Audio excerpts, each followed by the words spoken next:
الحمد لله وكفى وسلام على عباده الذين اصطفى أما بعد فأعوذ بالله من الشيطان الرجيم بسم الله الرحمن الرحيم وما أصابكم من مصيبة فبما كسبت أيديكم ويعفو عن كثير قال النبي صلى الله عليه وسلم التائب من الذنب كمن لا ذنب له أو كما قال عليه الصلاة والتسليم رب اشرح لي صدري ويسر لي أمري واحلل عقدة من لساني يفقهوا قولي سبحانك لا علم لنا إلا ما علمتنا إنك أنت العليم الحكيم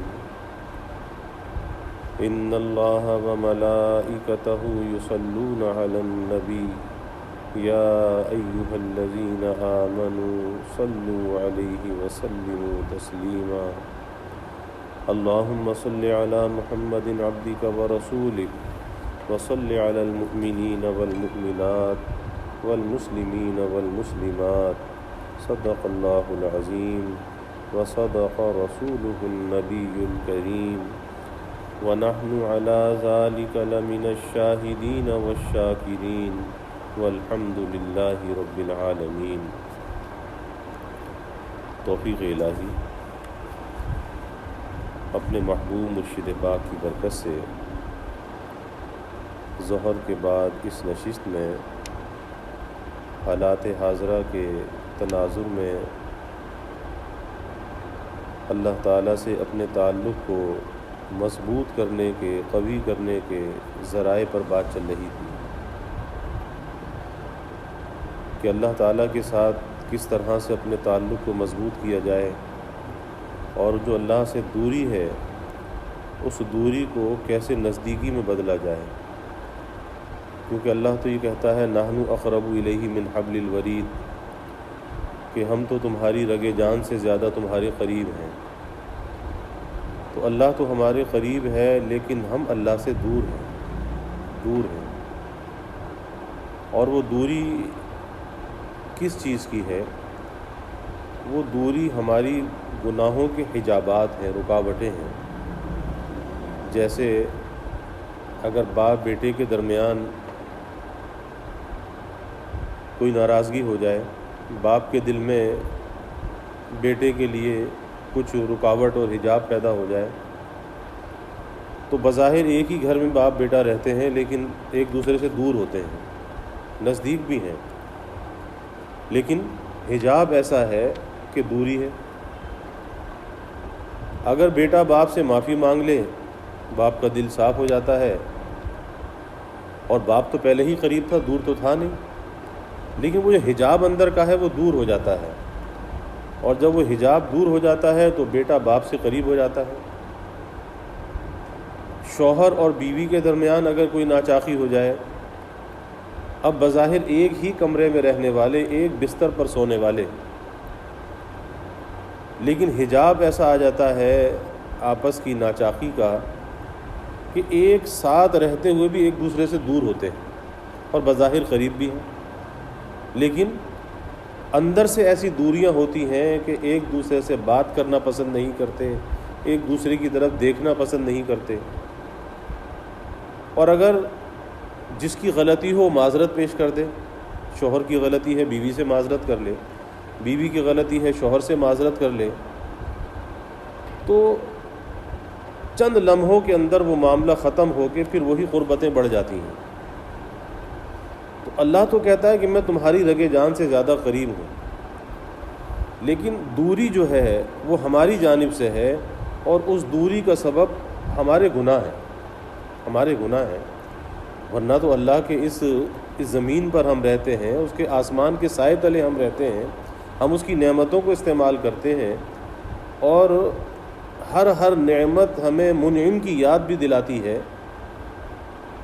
ہر چیز جو ہمارے قریب موجود ہے، ہمارا وجود اور ہر نعمت اس سے اللہ تعالیٰ کے قرب کا احساس ہوتا ہے کہ اللہ ہم سے کتنا قریب ہے، اللہ کی کتنی عنایتیں ہم پر ہیں۔ لیکن وہ جو گناہ ہے، اللہ کی نافرمانی ہے، وہ حجابات بن جاتے ہیں، وہ رکاوٹ بن جاتی ہے۔ اور جب بندہ صدق دل سے توبہ کرتا ہے تو آن کی آن میں ایک لمحے سے پیشتر سارے حجابات ختم ہو جاتے ہیں اور وہ بندہ اللہ کے نزدیک ہو جاتا ہے۔ تو بات یہی چل رہی ہے کہ ساری دنیا میں کرونا وائرس کی وبا بھی ہے، اور رمضان کا مہینہ بھی ہمیں یہ سبق دیتا ہے کہ بھائی اللہ سے تعلق کو جوڑ لو، اپنی دوری کو نزدیکی کے اندر بدل لو، تو اللہ کی طرف سے تو دوری نہیں ہے، دوری ہماری طرف سے ہے، اب ہمیں اسے نزدیکی میں بدلنا چاہیے۔ تو اس پر بات چل رہی تھی کہ اس کا ایک ذریعہ توبہ ہے، اللہ سے رجوع کرنا ہے۔ بھائی چھوڑ دے اس کو، کل بھی منع کیا تھا، پھر اسی میں گھس جاتا ہے۔ ایک ذریعہ اس کا توبہ ہے، اور دوسرا ذریعہ اس کا کثرت استغفار، کثرت سے استغفار، اور اس کا تیسرے ذریعے پر بات چل رہی تھی صدقہ، اللہ کے راستے میں صدقہ کرنا۔ یہ صدقہ اللہ کے غصے کو ٹھنڈا کرتا ہے، آنے والی بلاؤں کو ٹال دیتا ہے، اور جو بلائیں آ چکی ہیں ان کو بھی ٹال دیتا ہے۔ انسان کی قبر کی جو گرمی ہے اس کو یہ دور کرتا ہے۔ یہ ساری چیزیں تو صدقے کے بے شمار فائدے ہیں۔ پھر اس پر بات چل رہی تھی کہ اگر کوئی شخص مالی طور پہ صدقہ نہیں کر سکتا تو صدقے کے ثواب کو حاصل کرنے کے بہت سے ذرائع موجود ہیں، ان ذرائع کو اختیار کرے، اور وہ چھوٹی چھوٹی سی نیکیاں ہیں، چھوٹی چھوٹی سی نیکیاں ہیں۔ اب ان چھوٹی چھوٹی سی نیکیوں کو پر جب آدمی عمل کرتا ہے، چھوٹی چھوٹی سی بظاہر نیکیاں ہیں، لیکن جب ان پر وہ عمل کرتا ہے تو اللہ تعالیٰ اس پر صدقے کا اجر عطا فرما دیتا ہے، اور صدقے کا اجر مل جانا یہ کوئی معمولی نیکی نہیں ہے، یہ بہت بڑی نیکی ہے۔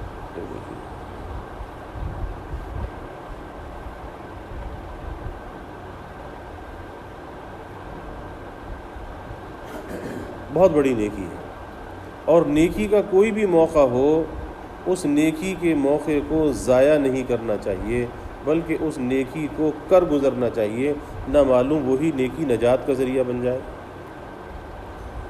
گزشتہ 2 دنوں ہم اس موضوع سے ہٹ کر کچھ یہ باتیں آ گئیں کہ ہم اپنے رمضان کو قیمتی کیسا بنائیں۔ گزشتہ 2 دن یہ بات ہوتی رہی، لیکن آج پھر ہم اسی موضوع کی طرف آتے ہیں کہ وہ چھوٹی چھوٹی سی کون سی نیکیاں ہیں کہ جس پر اللہ تعالیٰ ہمیں صدقے کا اجر عطا فرماتا ہے، اور احادیث مبارکہ کی روشنی میں یہ ساری باتیں۔ پہلی بات یہ عرض کی گئی تھی کہ برائی سے روکنا صدقہ ہے، برائی سے روکنا صدقہ ہے، اور اس پر تفصیل سے بات ہوئی۔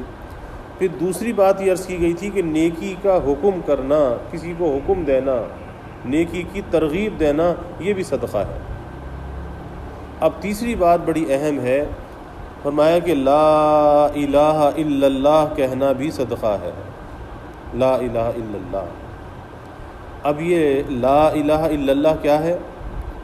یہ توحید کی بنیاد بھی ہے، ہمارے دین اور اسلام کی بنیاد بھی ہے، اور جتنی بھی ملتیں دنیا کے اندر آئیں، جتنے بھی انبیاء علیہم السلام آئے، تو سب کی ملت اور امت کا جو کلمہ تھا وہ لا الہ الا اللہ تھا، کہ سب سے پہلے اس بات کا اقرار کرو کہ اللہ کے سوا کوئی معبود نہیں ہے، پرستش کے لائق، عبادت کے لائق اگر کوئی ذات ہے تو وہ اللہ رب العزت کی ذات ہے۔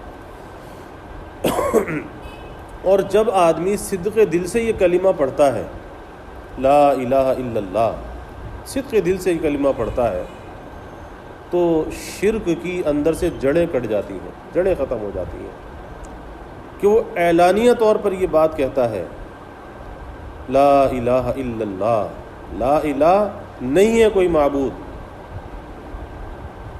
دل سے میں اس بات کا اقرار کرتا ہوں نہیں ہے کوئی معبود الا اللہ، سوائے اللہ کے، سوائے اللہ کے۔ جب اللہ کے حبیب صلی اللہ علیہ وسلم نے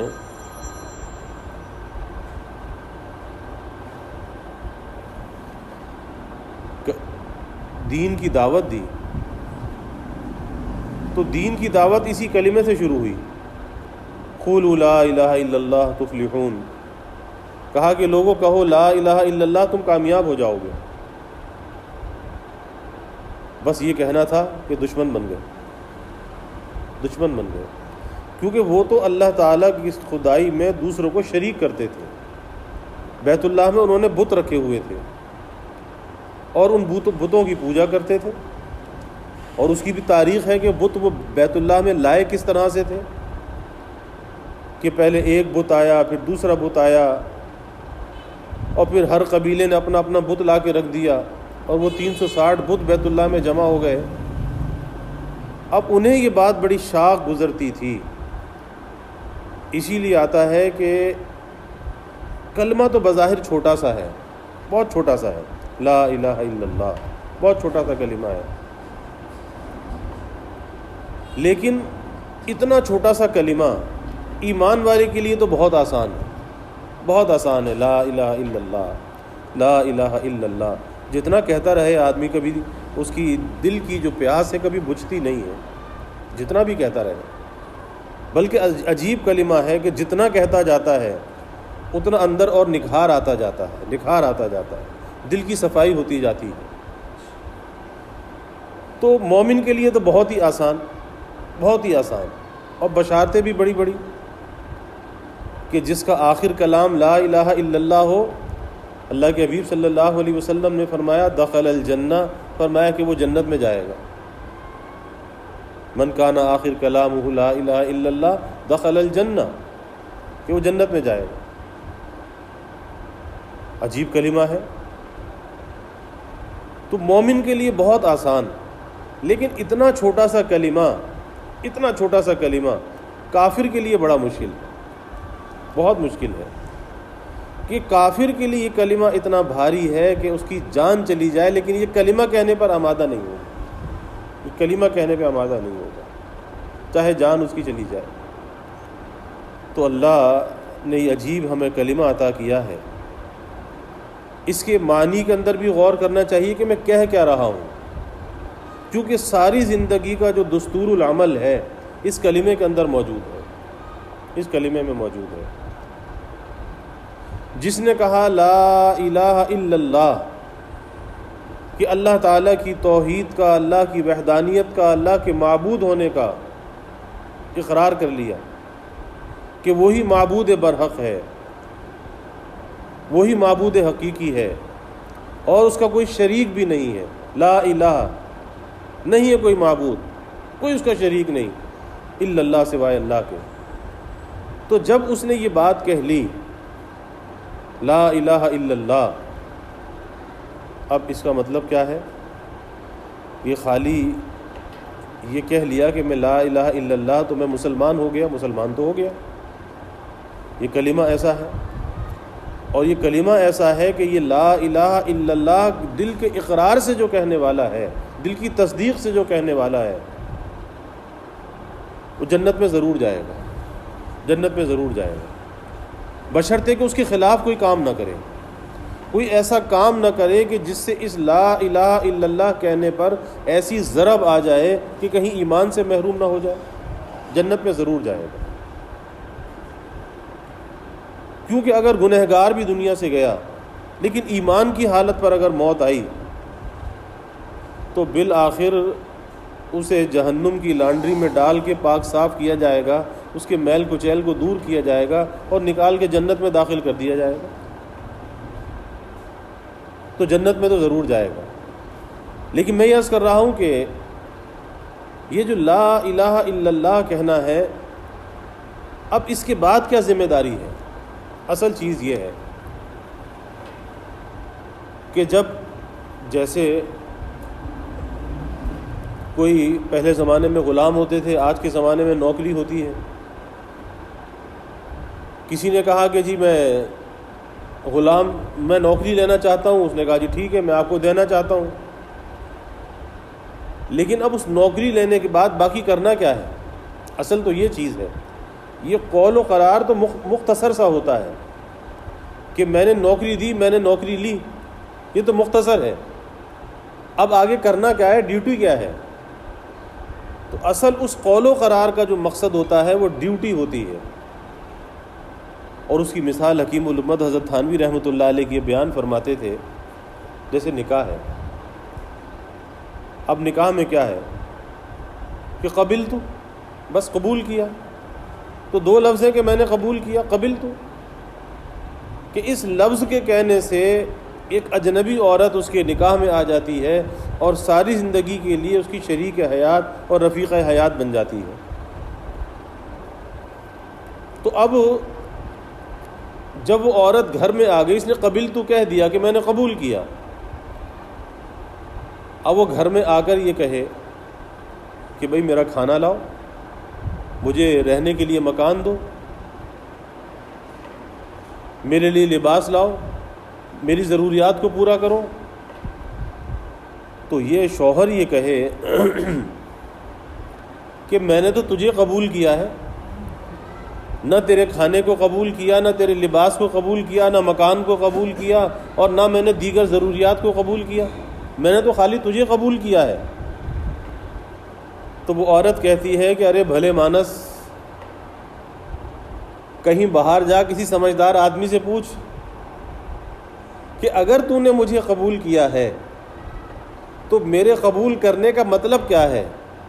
میرے قبول کرنے کا مطلب یہ ہے کہ اب میرا کھانا، پانی، لباس، مکان، ہر ضرورت اب تیرے ذمے ہو گئی. میرے قبول کرنے کا مطلب یہ ہے. اور کسی سے بھی پوچھے گا، ہر آدمی یہی کہے گا کہ میاں جب بیوی کو قبول کیا ہے نکاح میں، اب اس کی ہر ضرورت کو پورا کرنا یہ تمہارے ذمے لازم ہو گیا. تو اسی طریقے سے مجدد تھانوی رحمۃ اللہ علیہ فرماتے تھے کہ جس نے لا الہ الا اللہ کہا، اب وہ یہ کہے جی میں نے کلمہ تو پڑھ لیا، میں مسلمان تو ہو گیا، اب یہ نماز پڑھنے کی ذمہ داری، یہ زکوٰۃ کی ذمہ داری، یہ حج کی ذمہ داری، یہ صدقہ خیرات، یہ فلاں نیکی فلاں نیکی، تو اب اس کی کیا ضرورت ہے؟ بس کہہ لیا لا الہ الا اللہ، اور فلاں گناہ سے بچو، فلاں گناہ سے بچو، فلاں کام نہ کرو، سود نہ لو، جھوٹ نہ بولو، رشوت نہ لو، حرام نہ کھاؤ. تو میں نے تو خالی لا الہ الا اللہ کہا ہے، تو یہ ساری چیزیں یہ پیچھے سے کیوں لگ گئیں؟ تو اس سے یہی کہا جائے گا کہ جب تو نے یہ کہا ہے لا الہ الا اللہ، جیسے کوئی آدمی کسی ملک کی شہریت کو قبول کرتا ہے، یا کوئی ملک کسی کو شہریت دیتا ہے، اپنا شہری بناتا ہے، اور اسے اپنا پاسپورٹ دیتا ہے، اپنا نیشنلٹی کارڈ دیتا ہے، آئی ڈی کارڈ دیتا ہے.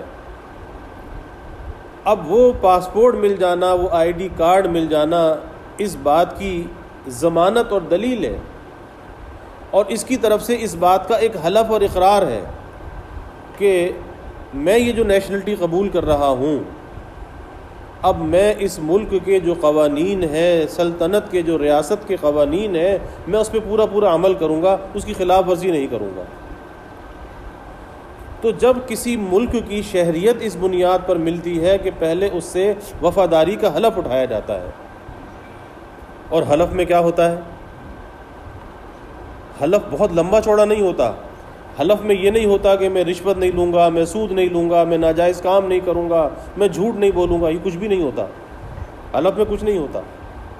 حلف میں کیا ہوتا ہے کہ اس ملک کا جو مفاد ہے مجھے اپنے ذاتی مفاد سے زیادہ عزیز ہوگا، اور میں اس ملک کے ریاست کے قانون کے خلاف میں کوئی کام نہیں کروں گا. میں اس بات پہ حلف اٹھاتا ہوں.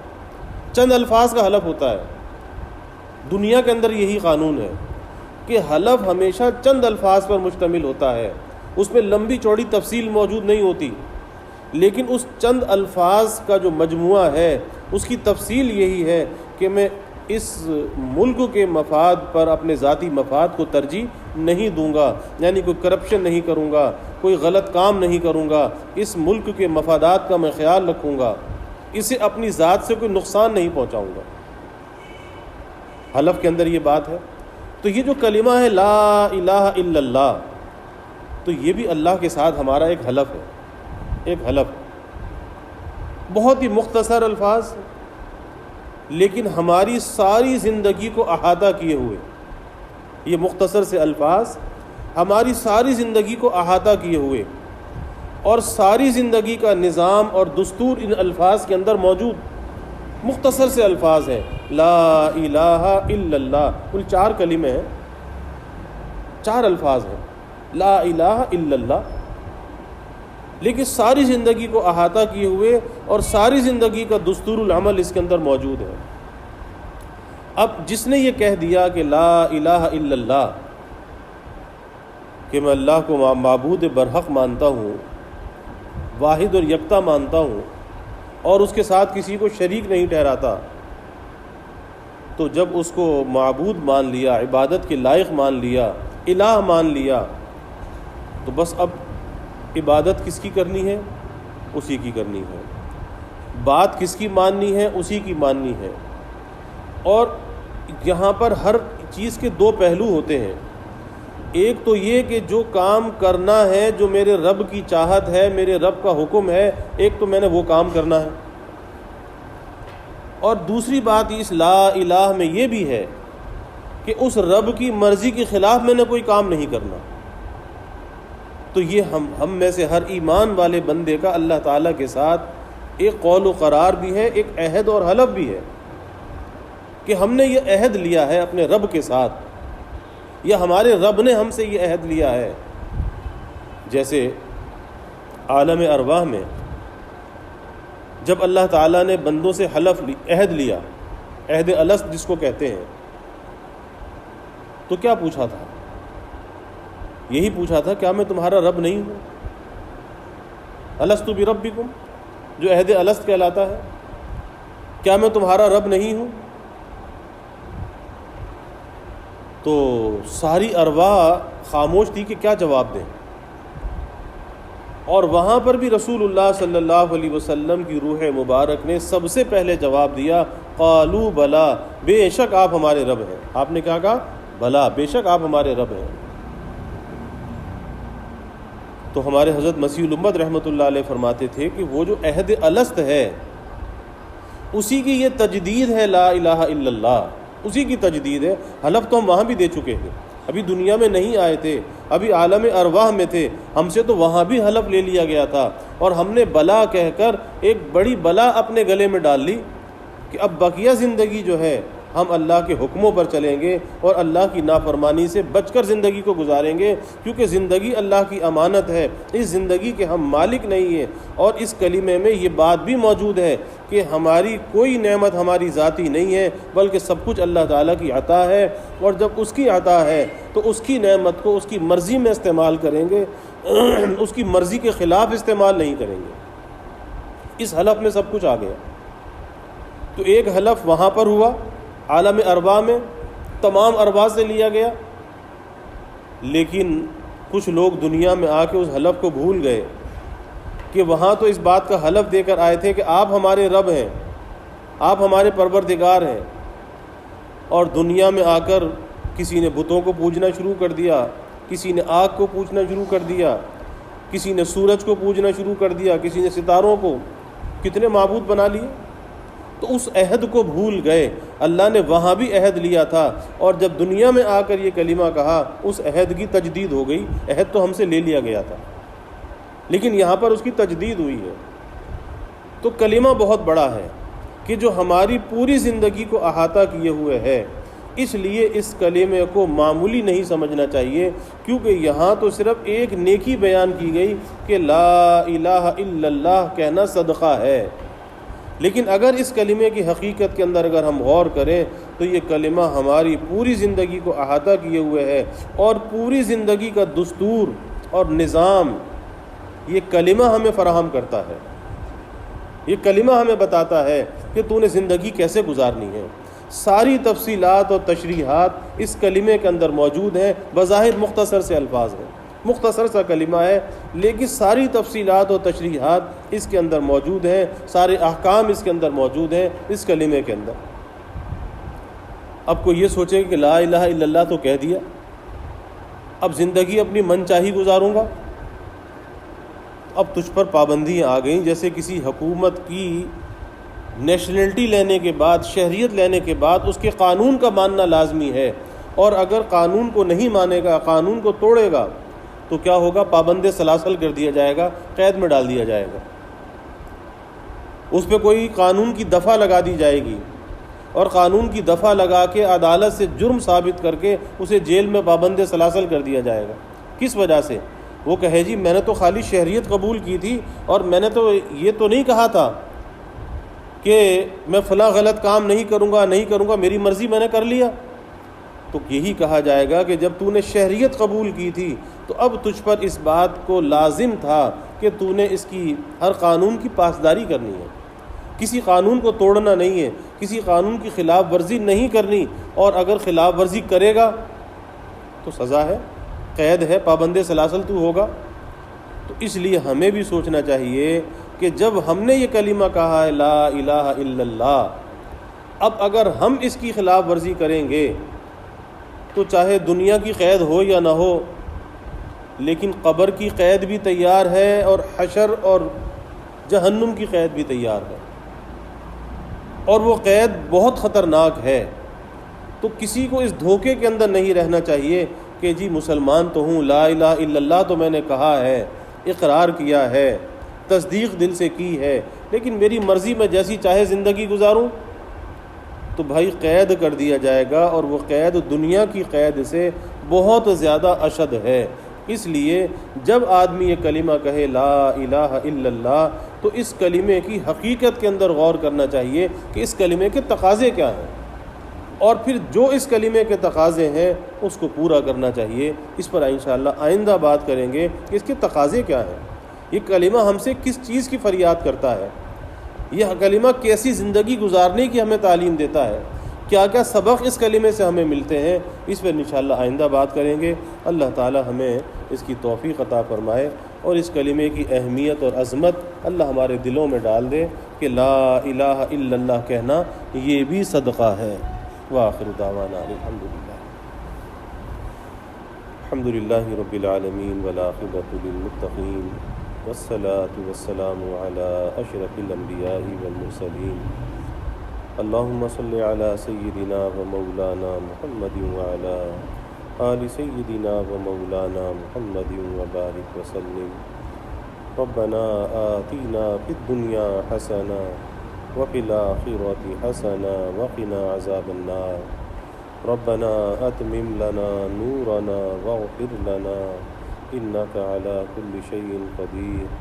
ربنا لا تزغ قلوبنا بعد اذ ہدیتنا وہب لنا من لدنک رحمہ انک انت الوہاب۔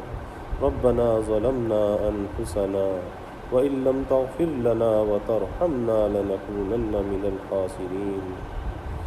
یا حی یا قیوم برحمتک نستغیث اصلح لنا شأننا كله ولا تکلنا إلى أنفسنا طرفة عین واجعلنا شاکرین لنعمتک مثنین بها قابلیها وأتمها علینا۔ اللہم اعنا على ذکرک وشکرک وحسن عبادتک۔ اللہم آت نفوسنا تقواها وزکها انت خیر من زکاها انت ولیها ومولاها۔ انا نسألک عزائم مغفرتک ومنجیات امرک والسلامة من كل اسم والغنیمة من كل بر والفوز بالجنة والنجاة من النار۔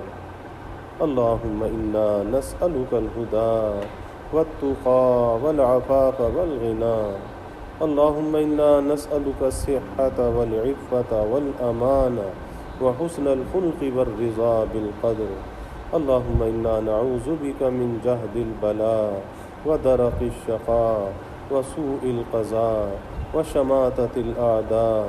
اللہم انا نعوذ بک من زوال نعمتک وتحول عافیتک وفجاءة نقمتک وجمیع سخطک۔ رب اغفر وارحم وانت خیر الراحمین۔